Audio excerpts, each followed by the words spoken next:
to have you here with us today. All right, well, we're just going to go ahead and open the floor up to questions. Who'd like to start? Yes, sir.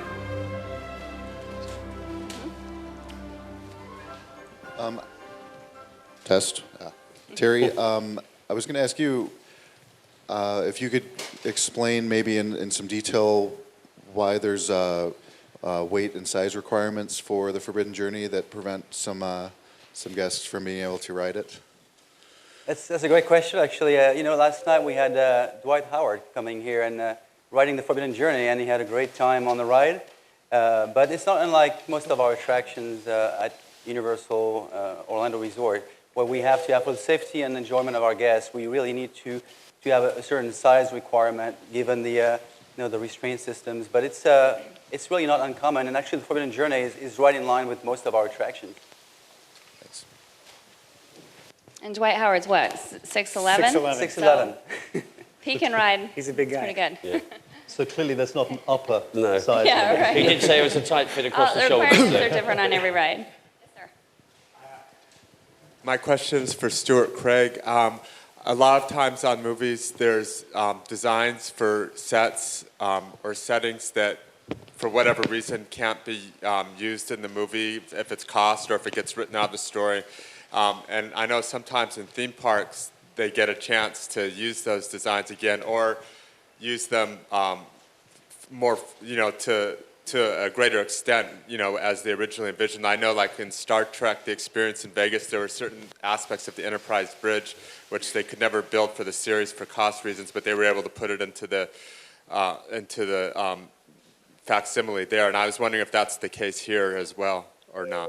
Well, you're sitting in one very obvious one, actually. We do have a 3 broomsticks in the movie. In fact, there are 2 manifestations of it in 2 different movies, but this is way bigger than the set for the movie ever was. It's faithful in the spirit of the thing, but it's much, much bigger, this kind of cathedral-like space.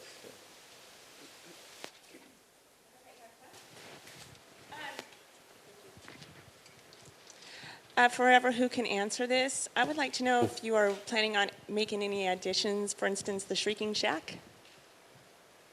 Making any additions? Any additions? Well, we don't have any plan currently. I think what we have now at the Wizarding World is just a great assortment of things to do, from Hogsmeade to the Forbidden Journey. So we're pretty happy with what we're delivering now.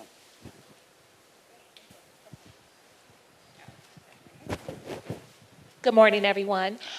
I asked yesterday to one of the creative people at Universal, but I'm going to ask you guys, why did you decide to just make it Hogsmeade as opposed to also extending it to the London portions like Diagon Alley and Nocturne Alley? Stuart. It was a very conscious decision, and with the help of Stuart and Alan, of course, to think about what would be the best experience to give us the biggest opportunity for things to do. And Hogsmeade lent itself so well to be here and in its relationship to Hogwarts Castle.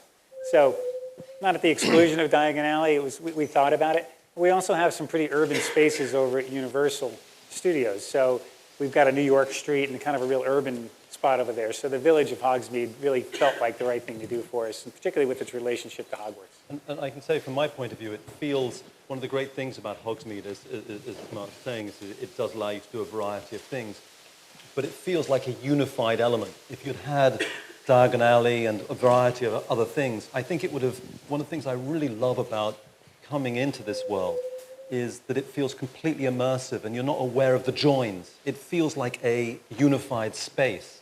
And if we'd had those other things, I think it may have worked against that. Great.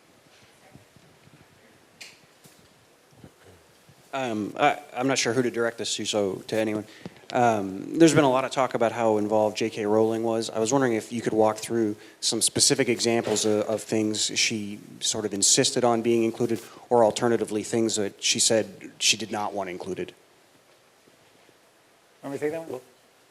Well, I can tell you this, that from the early outset, J.K. Rowling was a critical part of the process and had remained that way throughout everything we did, and really had a great participation in the process from beginning to end, inclusive of being here last night.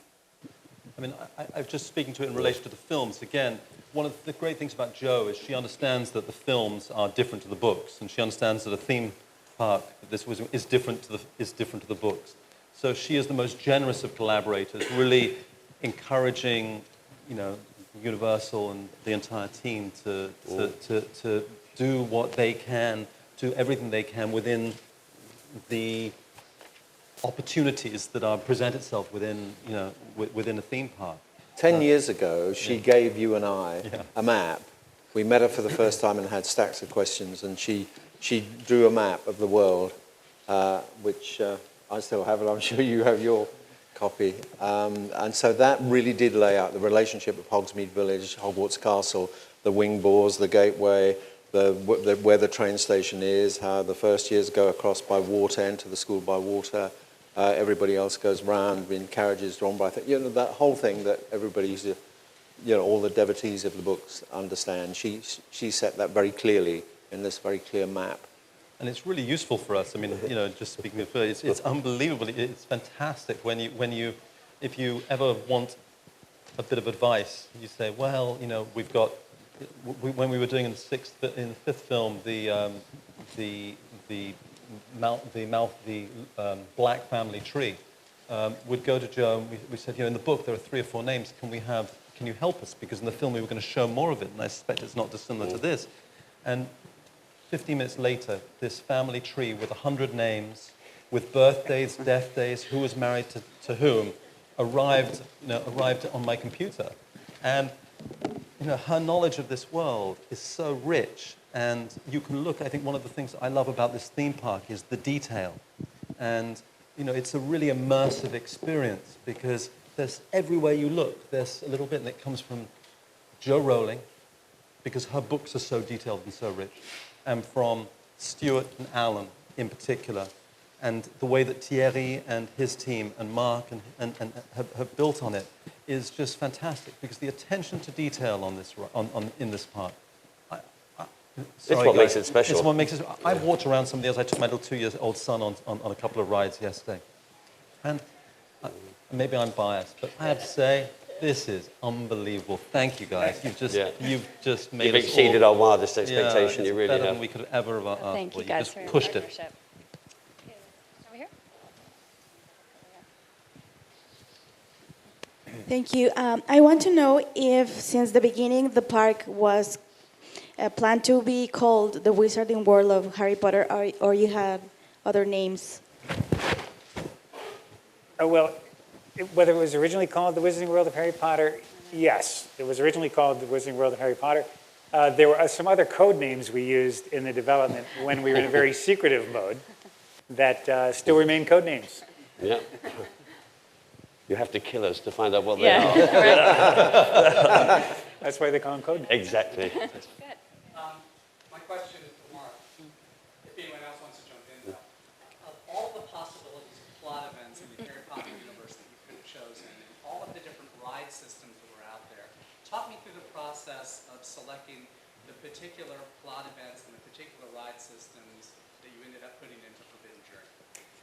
Well, in Forbidden Journey, we really wanted to capture the most dynamic parts of the fiction. And what makes for a great attraction is the same thing that makes for great movies. You have wonderful characters, these magical places, and really, spellbinding action. So for us to be able to take all that and weave it together into a ride experience really involved, picking iconographic moments from the fiction and weaving it into a story that would allow us to really, exaggerate those and to make them everything that we wanted them to be in terms of a takeaway experience. So flying was really critical. Going into the Forbidden Forest was great. Coming face to face with Dementors was something. We knew everybody would want to be in the middle of a Quidditch match and do all that while you were being able to become, really up close and personal to the characters was, everything about making a great ride. Mr. Barron, I want to actually just build on something you said a little bit ago about your expectations being exceeded. Of everything you've seen in the Wizarding World of Harry Potter, what would you say just blew you away, just exceeded even your own expectations that were already so high? I think when you walk around the corner of the street and actually see the castle for the first time, the juxtaposition of the castle and the street feels absolutely complete but really surprising. And the detail of all of it, the rock that it stands upon, which I know for Alan was a particular nightmare to achieve. It was a real journey. It's perfect. It's been rendered in a perfect fashion and feels so complete and so real that it's just jaw-dropping. Thank you for that. This is for Stuart and Alan. So you obviously are the masterminds behind the sets from the movies. So how does it feel to see your creativity literally brought to life and enjoyed by thousands of people? You go on first. I think one of the great things that's happened is the collaboration. Obviously, Universal have experience and skills way beyond our movie experience, Alan and I. And putting those two things together, the first process for us was a considerable period, Alan, 8 months or so? Yeah, about 8 months of design time and making designing models. and doing architectural drawings. Yeah. But those drawings are not the end of the story, they're just the beginning. They then get reinvented by structural engineers, by the Thierry and designers of the main attraction. So many contributions, and somehow what you end up with is greater than the sum of the parts, it seems to me. So that was the kick for me. Yeah, and for me, the journey from taking Stuart's film designs to make them real into real buildings was an amazing journey for me as well. Because I'm an architect by training, but I've been a film art director for many years, and the chance to work with these guys and come over here, something I'd never ever thought I would do is build a theme park, and here we are sitting within it, and it's incredible. It's been an absolutely amazing experience and a great journey, and thanks to these guys, we're here now. And to your point, Alan, do you feel like this gave you a chance to creatively stretch even further? Because as an Absolutely. architect, actually getting to build the building instead of just a set. Yeah, You know, I well- remember, I think you said one time, Stuart, it never occurred to me what the backside of Hogwarts looked like. You know, so it was kind of fun to get to think in 3D all the way around, right? But also, I think it must have been a very, very difficult thing for everybody involved in building permanent buildings. They're used to building in straight lines very often. And actually nothing that Stuart designs for these kind of sets is straight. It's all off kilter. And I know you have problems with leaky windows and all kinds of things. Absolutely, because, you just can't build them in the conventional fashion. They have said that this building we're sitting in right now is one of the most complicated buildings ever constructed in a theme park. It's incredibly complicated. All the amazing systems hidden within the shell that you cannot see, all the modern accoutrements, the air conditioning, the electricity, all hidden, you can't see it. And we made great efforts to keep you within Harry's world and keep you in that architectural period where things are simple, gas-powered lighting, very simple decoration, and really immerse you. It's all about that immersion. Okay, we'll take one more question from each side. Yes, ma'am. My question is for Stuart and Alan. What element of the attraction just blows your mind away? You want to answer that one? What's an easy answer for me? The big dragon, that hot breath in your face. It's a staggering sort of impact. And for me, it's the castle, like David said. It's walking around that corner and enjoying that vista, the scale. It really is one of the great views in the world as far as its composition and form. It's a beautiful thing. I'm very pleased with how it turned out. I actually took my 6-year-old grandchild yesterday, who claims not to have seen any of it. But how did she like Flight of the Hippogriff? She loved Perfect, the hippogriff. yeah. She did. Actually, I was a little scared on that. That's what's great. There's something for all ages. I think that's part of what Exactly, I've been thrilled about as well. Okay, yes, sir. Finally, for the two Davids, if I could, you're so celebrated for really championing this series of films and bringing them to life. I was wondering if you could talk about the importance of being involved in building the park and also the importance of it for fans after the final films are released. You go first? No, I mean, it's an incredible honour to be involved. I never thought I'd be involved in anything to do with the theme park. I never have been before, and I doubt ever will be again. So that in itself is a huge honour. And I think we're sitting in the legacy, really, that will be left when the films are gone, and obviously there are more books to be published, and the two final films are coming near. This is what will be left. And actually what it is, it's the tangible manifestation of what we present as a fantasy, I guess, on film, because you can live and breathe the world in a complete fashion here. And it's fabulous. Okay, Tom says we can take one more question, bonus question. Yeah. Okay. How about Lady in the red there. Good morning. If you were to say there was one big difficult area that you had to overcome, which one would that be? And I'm addressing it to the panel. In general, I mean, trying to really meet the fans' expectations, making certain that everything that is created for the Wizarding World is accurate to the fiction, to the movies, the wonderful environments, everything that was created for all the books and the films, really, and making this authentic and true to all that. And to Alan's point, and having to build with new architecture, new technology, but making everything feel like it's over 1,000 years old, and being true in every possible detail. That was a big challenge in itself. That was a big feat. But then, the attraction at another level, being able to take our guests into a flight with Harry Potter and creating the feeling of free flight and taking them into some of the most iconic, most exhilarating moments of Harry's life. That's yet another level. This is why the Forbidden Journey today is really setting a new standard in theme park ride. It is truly a new milestone in theme park history as far as the ride experience. Like Spider-Man did 10 years ago, we're now at a whole new level with this experience. Well, we've learned a lot in 10 years, and no other attraction was able to, break in new ground, so we had to do it again.